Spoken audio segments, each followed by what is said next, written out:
Ya. Ya, yuk. Assalamualaikum Bu Ella. Bagaimana Waalaikumsalam Bu Evi. nih kabarnya hari ini gimana? Ya. Alhamdulillah baik Bu Evi. Gimana kabar Bu Evi sendiri? Alhamdulillah, saya juga sehat-sehat Bu Ella. Kemarin Ya. katanya Bu Ella ingin ngobrol ya sama saya ya. Ada apa nih Bu Ella? Iya, begini Bu Evi. Saya tahun ajaran ini diamanahi sebagai wali kelas Ya. ke-8 dan saya memiliki menghadapi seorang siswi yang bermasalah.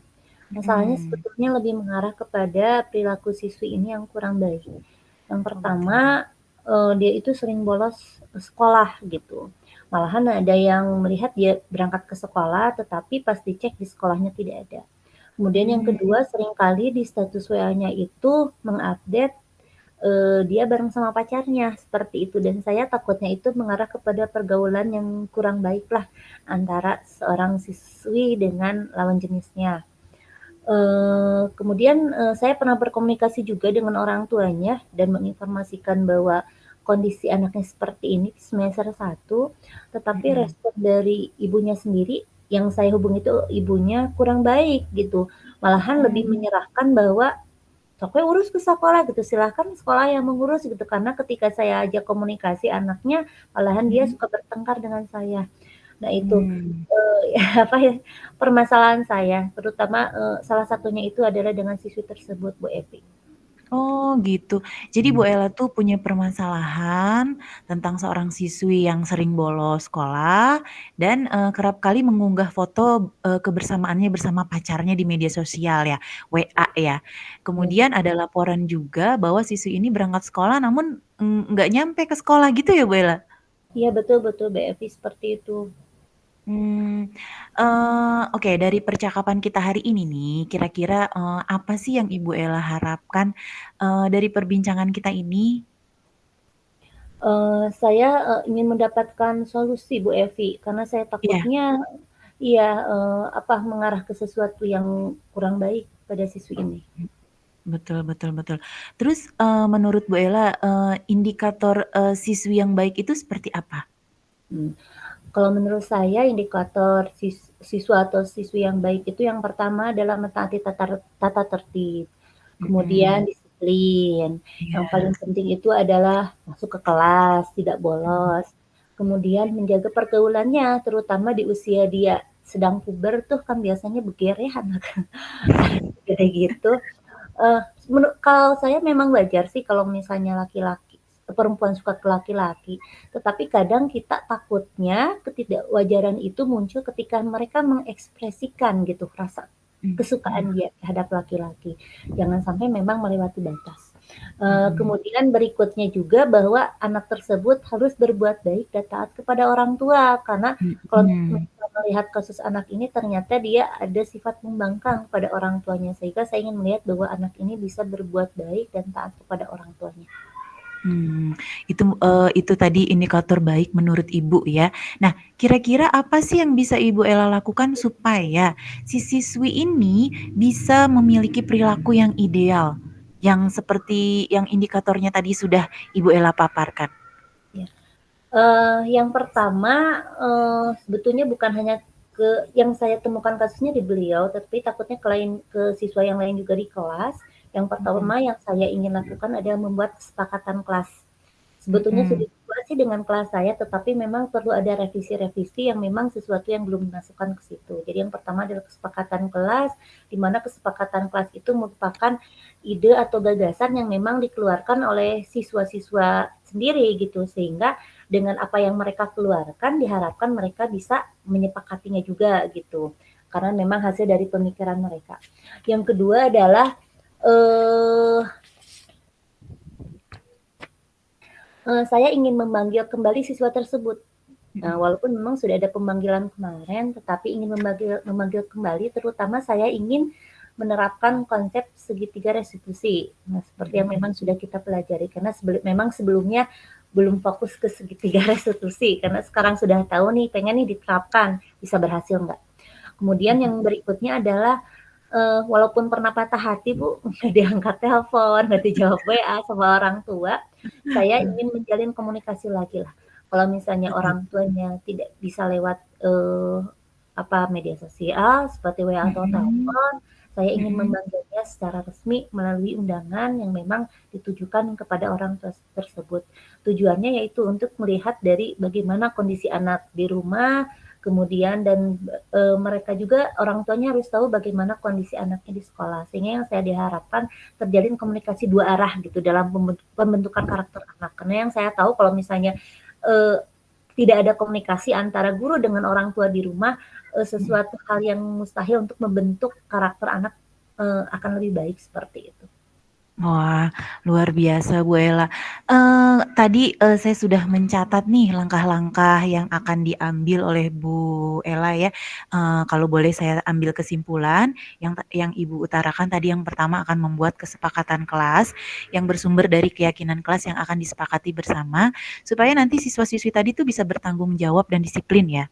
Kemudian yang kedua adalah, memanggil siswa untuk berbicara dan berbincang untuk menerapkan segitiga restitusi ya seperti yang sudah kita pelajari. Kemudian yang ketiga adalah walaupun tadi sudah patah hati, tapi akan tetap menjalin komunikasi dengan orang tua untuk saling berbagi informasi dan, sama-sama mengenal kondisi dan perkembangan siswanya ya selama di sekolah. Betul begitu Bu Ella? Iya betul Bu, terutama kesepakatan kelas ini adalah untuk memunculkan budaya positif, di sekolah seperti itu. Iya. Nah kemudian, dari semua rencana itu kira-kira kapan Bu Ella akan mulai melaksanakannya? Eee, saya rencananya ingin cepat, mungkin Bu Evi, terutama dalam minggu ini, terutama kan, sekarang bulan depan kita Desember sudah mau SHS tuh, Betul betul. ini juga anak-anak mungkin fokus ke ujian gitu. Dan saya takutnya karena memang sekarang anaknya kelas 8, nanti Mhm. takutnya kalau dibiarkan anaknya mungkin perilakunya tidak terkontrol, takutnya nanti berpengaruh terhadap pertimbangan untuk naik ke kelas 9. Jadi Mmm. untuk minggu ini saya akan melakukan, revisi sebetulnya kesepakatan kelas, kemudian selanjutnya akan, melakukan segitiga restitusi dengan memanggil siswa. Kemudian nanti kalau misalnya sudah ketemu siswanya, biar mematch-kan tuh antara siswa, kita juga kalau misalnya melihat masalah siswa kan harus dari latar belakangnya seperti apa ya, takutnya memang dia pemberontak dengan kondisi di rumahnya seperti apa gitu. Makanya perlu juga, berkomunikasi dengan orang tuanya. Jadi mudah-mudahan rencananya dalam beberapa pekan ke depan saya ingin, mengagendakan untuk melaksanakan rencana yang sudah saya rencanakan. Itu Bu Oh, Evi. oke. Jadi dalam minggu-minggu ini ya, Bu Ella akan mengimplementasikan rencana yang sudah dibuat tadi ya, Bu? Nah, kira-kira nih Bu, dari percakapan ini yang sudah kita dalami ini, apa sih yang kita peroleh nih?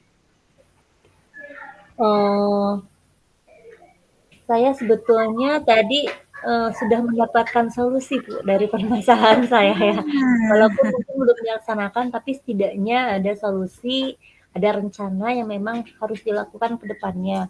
Yang mudah-mudahan dengan rencana yang sudah saya buat ini bisa, merubah anak atau siswi tersebut ke arah yang lebih baik. Itu Bu Evi. Iya, hebat sekali ya, Bu. Nah, setelah nanti Bu Ella membuat kesepakatan kelas, memanggil siswa untuk, dilaksanakan segitiga restitusi ya, kemudian, berkomunikasi lagi dengan orang tua siswa. Nah, gimana kalau beberapa minggu ke depan lagi, kita berbincang lagi, saya pengen tahu nih gimana perkembangan siswi Bu Ella. Apakah ada perubahan ke arah yang lebih baik, sesuai yang Bu Ella harapkan, menurut indikator tadi ya, siswa ideal yang Ibu sudah sampaikan atau seperti apa? Ibu bersedia ya Bu, minggu depan Iya kita, iya ngobrol lagi untuk, melihat perkembangannya. Gimana Bu? iya. Boleh Bu Evi, boleh. Nanti kita ketemu lagi untuk ngobrol lagi ya. Oke, terima kasih Bu Ella. Sama-sama Bu Evi.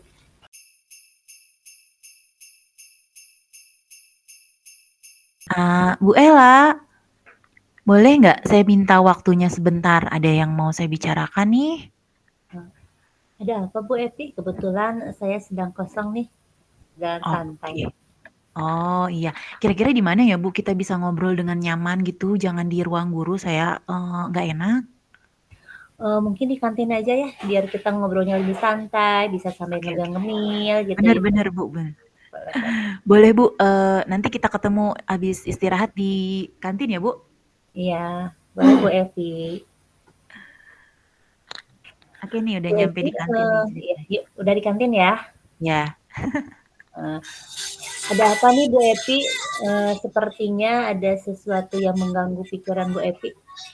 iya nih Bu, saya teh bingung Bu, karena harus melaksanakan 2 kegiatan dalam waktu bersamaan. Yang pertama PPG, yang kedua CGP Bu. Nah ini tuh waktunya memang kebetulan saya kepanggilnya untuk PPG dan CGP ini waktunya berdekatan dan bersamaan Bu. Oh, jadi, kita akan membicarakan masalah Bu Evi terutama dalam pembagian waktu ya untuk melaksanakan antara CGP sama PPG itu Bu Evi? Iya betul Bu. Nah saya teh butuh arahan dan saran dari Bu Ella. Bu Ella kan udah selesai nih melaksanakan PPG kemarin, ya kan? Sebelumnya bagaimana cara Bu Evi mengatur waktu? Nah itu Bu Ella, selama ini teh saya kesulitan mengatur waktu untuk mengikuti kedua kegiatan tersebut. Kan seperti yang kita tahu ya kegiatan PPG dan CGP itu, dilaksanakan secara daring. Untuk PPG itu hampir setiap hari saya harus, vkon, harus Zoom Meet ya sama teman-teman se-LPTK. Kemudian waktunya itu memang dari pagi, kadang-kadang memang, mengganggu sekali untuk yang ke sekolah. Tapi karena memang sudah meminta izin dari kepala sekolah dan sudah diizinkan. Jadi memang saya memang tidak kesulitan untuk meninggalkan, kelas gitu.